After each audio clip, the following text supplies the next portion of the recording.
नमस्कार दोस्तों, आज मैं आपको राम जी और गाय माता की कहानी सुनाने जा रही हूँ। एक समय की बात है, एक गांव में एक किसान रहता था। उसके पास गौशाला था जिसमें बहुत सी गायें एक साथ रहती थीं। वह किसान प्रतिदिन अपनी गायों को चराने के लिए जंगल में ले जाता था। एक दिन उसी गांव में बहुत सारे महात्मा आए और उस गांव में स्वच्छ साफ जगह देखकर शिव यज्ञ करने लगे। भगवान शिव जी के पूजन के लिए महात्मा जी ने बहुत सारे बेलपत्र तोड़े और उस बेलपत्र पर जय श्री राम चंदन से लिखने लगे। वह महात्मा बेलपत्र पर जय श्री राम का नाम लिखकर एक किनारे रख रहे थे कि तभी वह किसान अपने सारे गायों को चराने के लिए जंगल ले जा रहा था। एक गाय उस झुंड में से निकलकर उस महात्मा द्वारा लिखे गए बेलपत्र को खा गई। वह गाय बेलपत्र खाकर आगे बढ़ गई। राम का नाम वाला पत्र उसके पेट में चला गया। उस पत्ते के जाने से वह गाय राममय हो गई। वह सांस भी लेती तो जय श्री राम की आवाज आती।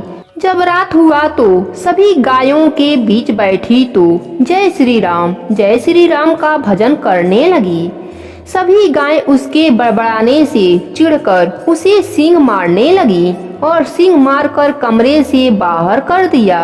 आधी रात में किसान जगा तो देखा एक गाय कमरे से बाहर है। उसने सोचा शायद यह गलती से बाहर आ गई हो। उसने उसे कमरे में छोड़ आया, पर फिर सारी गायों ने उसे सींग मारकर बाहर कर दिया। किसान फिर उस गाय को बाहर देखा तो उसे फिर से अंदर कर आया। गायों ने फिर उस गाय को बाहर कर दिया। सुबह किसान ने फिर देखा गाय तो झुंड से बाहर है। उसने सोचा शायद इस गाय को कोई बीमारी लग गई है, इस कारण सभी गायें इसे अपने झुंड में नहीं रख रही हैं। उसने उस गाय को तुरंत जंगल में ले जाकर छोड़ आया। तभी उस जंगल में एक चोर आया। उसने एक सुंदर स्वस्थ गाय को देखा। चोर ने जल्दी से उस गाय को पकड़ा और एक दूसरे गांव में ले जाकर एक किसान को बेच दिया। वह किसान उस गाय की सेवा करने लगा। वह गाय अभी भी जय श्री राम का भजन करती थी। वह किसान भी सुनता, पर वह उस बात को अनदेखा कर देता। राम के नाम लेने से उस गाय का दूध अमृत के समान हो गया। यह बात दूर दूर गांवों तक पहुंच गई। वह किसान अब महंगे दामों पर उस गाय का दूध बेचने लगा। धीरे धीरे वह अमीर होने लगा। उस गाय के दूध को दवा के रूप में भी लोग प्रयोग करने लगे। उस गाय का दूध पीने से हर रोगी धीरे धीरे स्वस्थ होने लगता था। उसी राज्य में एक राजा था जिसकी रानी कई महीनों से बीमार थी। सारे वैद्य हकीम जवाब दे चुके थे।